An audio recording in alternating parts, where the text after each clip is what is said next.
Hey, I am here today with Jess and Alyssa from the Horror Movie Tea podcast. A bit later, they will get to talk a bit about what they do. But today, as part of my 1,000 subscribers stream, we're having a special little chat about our favourite subgenres of horror movies, since we're all into our horror and we do lots of horror content. Thanks, guys, for joining me today. Good to have you. Absolutely. Yeah. Thanks for Happy to be here. Just want to choose which one goes first. When? Oh man. Every time. Old school. Digging into the classics. Yeah. I can go ahead and get us started. So I will say I struggled a little bit picking a favorite, but it's like, kind of my top 3 subgenres of horror are like the supernatural, psychological, and like comedy.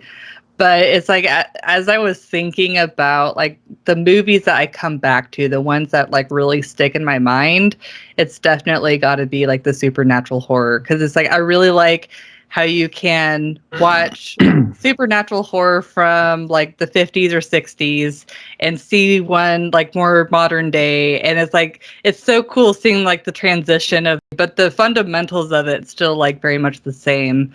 Like, The Conjuring, Paranormal Activity, like Dead Silence, Ginger Snaps. It's like, it's such a wide range of, films and really solid films too. So really like that. It's like, I feel like I would love psychological and comedy horror to be like number 1, 2, but there's only like a few gems. I mean, well, there's a lot of gems because there's a lot of horror movies, but it's just like the supernatural one for me just like seems to be like the most solid.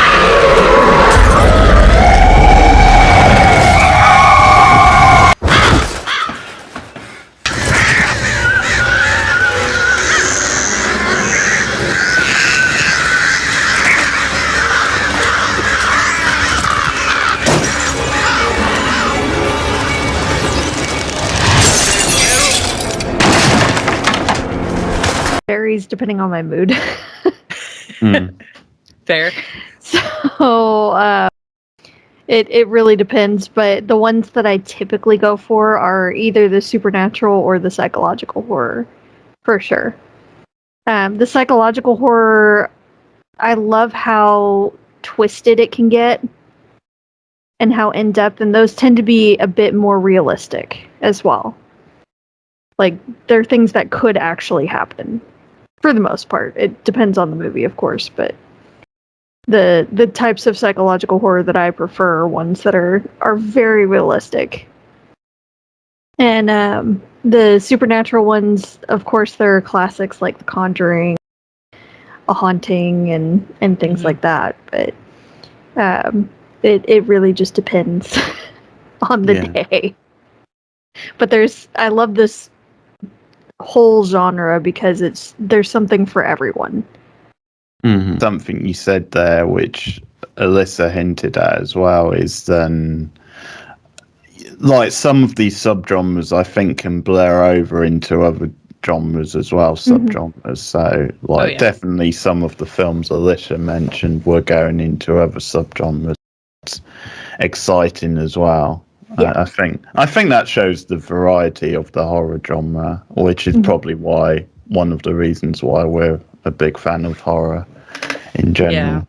Yeah, because it's like horror, it's like, I feel like people outside looking in, they're like, okay, horror means scary movies, but it means so much more than that. Like, there's a huge variety. Like, just because you're watching a horror movie doesn't mean it's inherently scary, or doesn't mean that's inherently scary in the same way.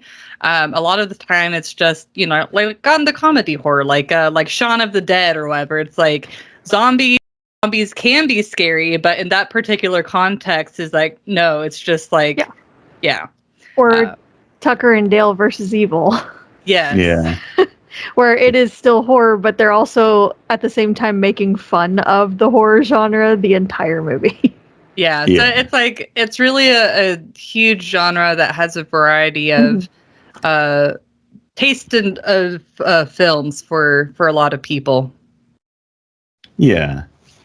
Okay, so I'm gonna chuck in the classic subgenre of the slasher, Ah, keeping it basics. Yep. And it's partly that it is a really fun roller coaster ride of emotions when you're watching a good slasher. It's a little bit of a throwback classic. Yes. You know, for sure. obnoxious teens being chased around a certain location by a madman or madwoman if you're being modern and progressive. Sometimes in a mask, sometimes not.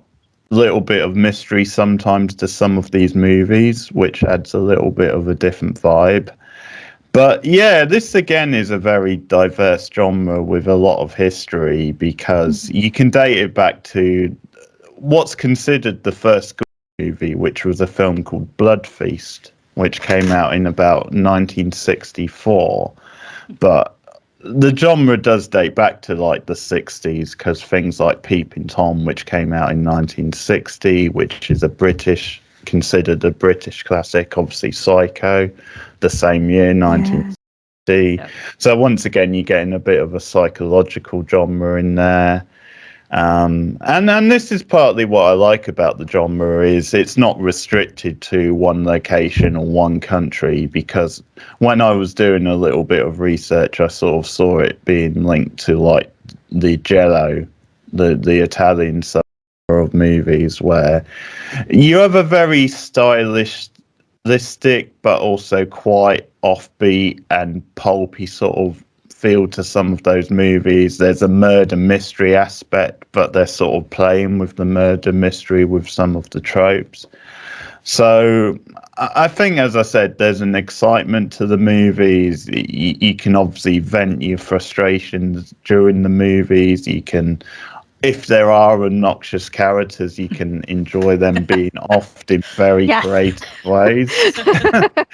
There's obviously a variety of weapons the killer can use, like we For said. the killer.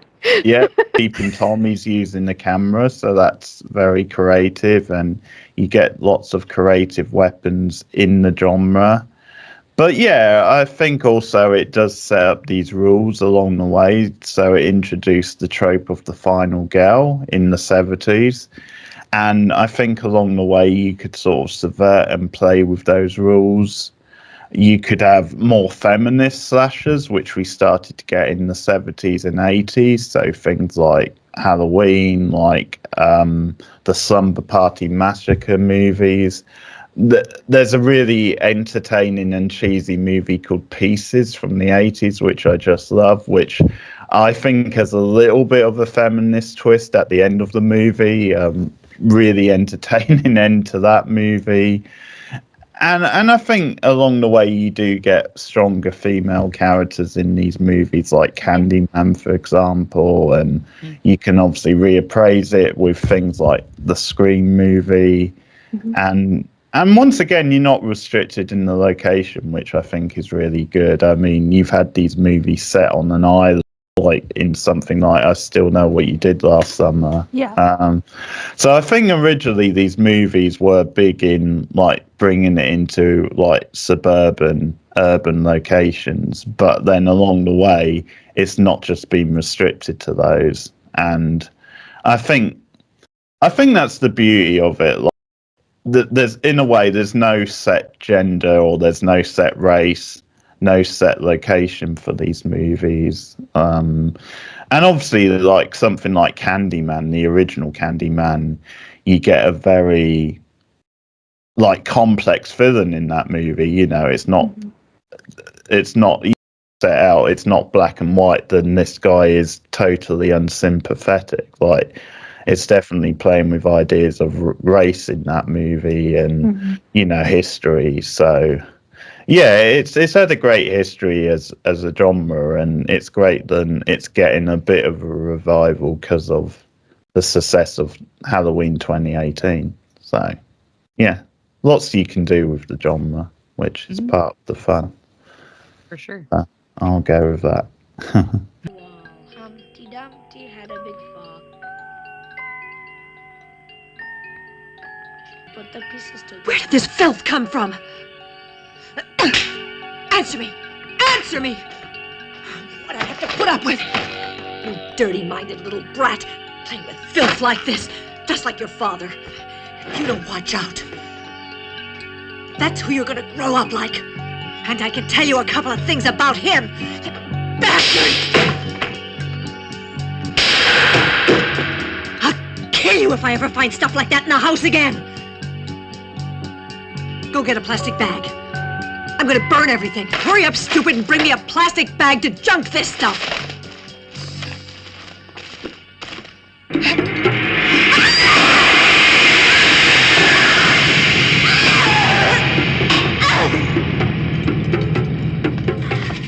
If you guys want to talk about your podcast, and also how did the podcast come about? Just explain how you started it. Yeah, well, Kind of on how a we, whim. yeah, well, it kind of on a whim, but also kind of planned. So it was kind of one of those things where I'm a creature of habit, and I'm a scheduler and a planner. So me and Jess would hang out like I think it's Wednesday, like every Wednesday we would hang out. I'd come over to her house. We would watch a movie, and like 95% of the time it was a horror movie of some sort. And after watching a few of these, it's like we would start, it's like we've been friends since high school. So, we would kind of like go back and forth on our thoughts about the movie. And it was kind of interesting because she would have the dynamic of being more interested in like the realistic aspect, and I would tend to think about like the art of it or the entertainment part of it. And so I along the lines, I was like, you know what, we should really start like a podcast. Like we should really start, just have a conversation about that, just like for like a couple of years. And finally I put a microphone on my Christmas wish list, and I ended up getting it for Christmas. And it was like sitting around for like a month. And then finally, okay, I was like, I'm bringing over this microphone and we are going to be recording. And so we watched a random movie and recorded it. At your house. We did it at your house. The very first 2 or 3, we did it at your house because we were in your little like office area. I could have sworn it was your office. No, it was at your house. Okay.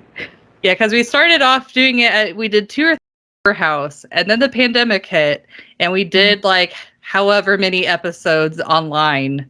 And then that's when, after we all got vaccinated, then that's when you started coming over to record in person. But anyway, so we randomly we're like we didn't even have a name yet for the podcast. Like, yeah. Like we were just like, hello, whatever your name is.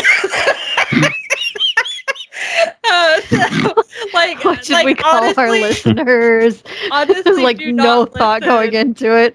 Do not listen to our first 3 episodes because they are 100% so cringe. Like they are so awful. I don't balance the sound at all. So I've listened to some. We were such little babies then.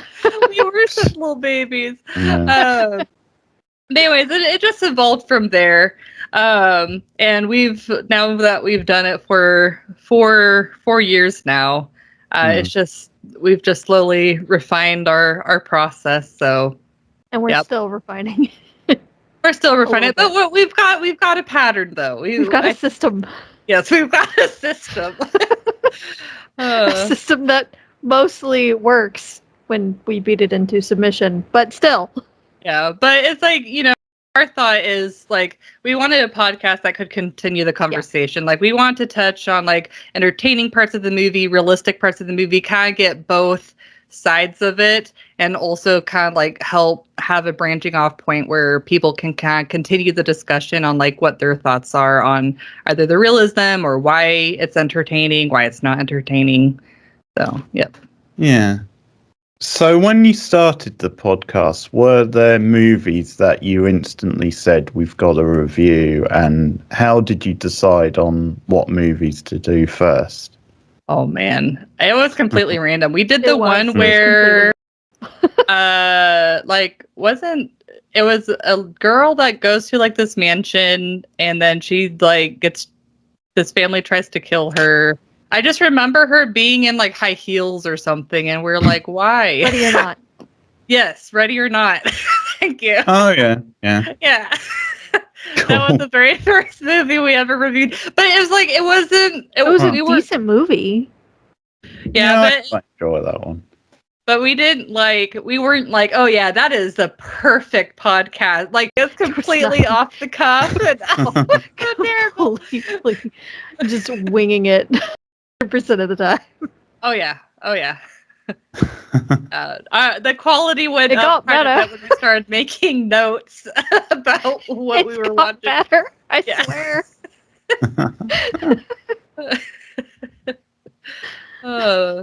But yeah, it's like as far as like deciding on movies, it's kind of whatever excites us most. And it's like, of course, we want to take like listener requests into account and actually have had, I mean, a lot of listener requests and some from you, Keith. It's like ones that we never would have thought to watch, but when we watched them, like really expanded our view of like the possibilities and really gave us has been a positive influence too. So but for the most part, when we don't have any pending listener requests, it's like whatever, we'll just look at a list of movies and be like, yeah, this sounds good. Interesting. Yeah. Looks cool.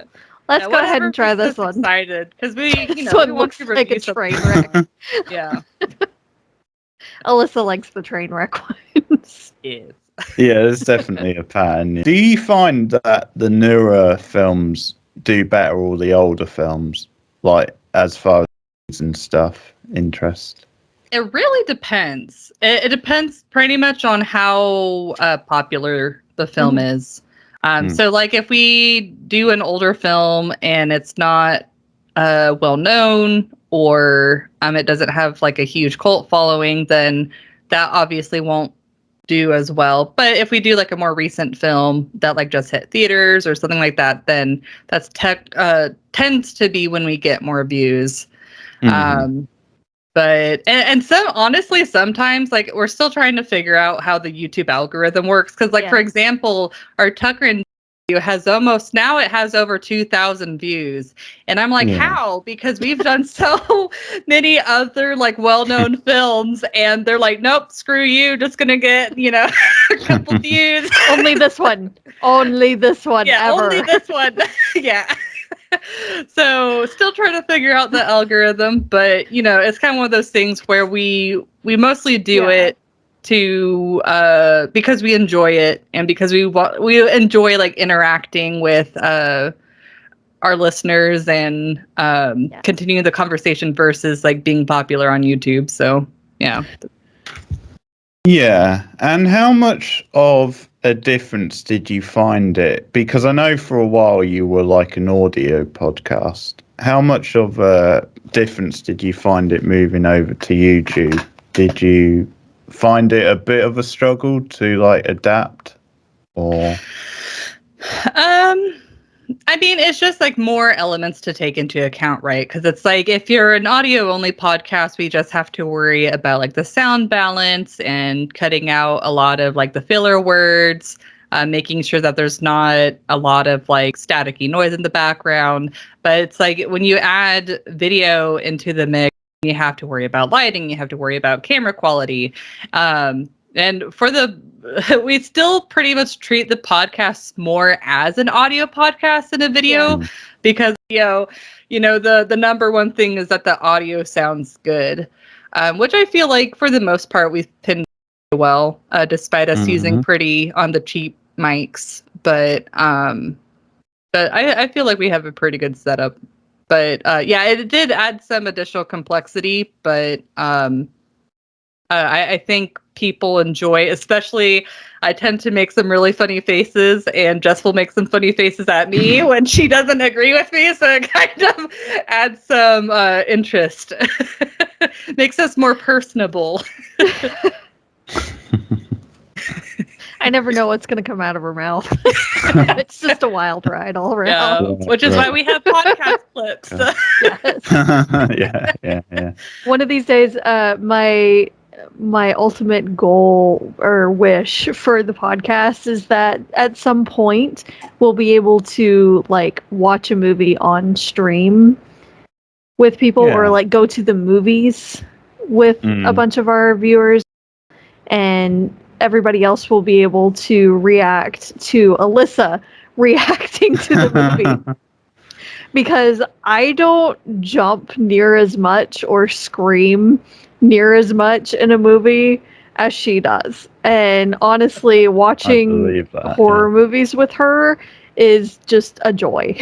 I love it. Yeah, because half the time I make her jump from me screaming. Like there's this time where we went to see Lights Out in theater, and there's this woman sitting next to me, and in the movie I'm like, oh god, I'm like, I'm screaming and all of that. And at the end of the movie, laughing half the time.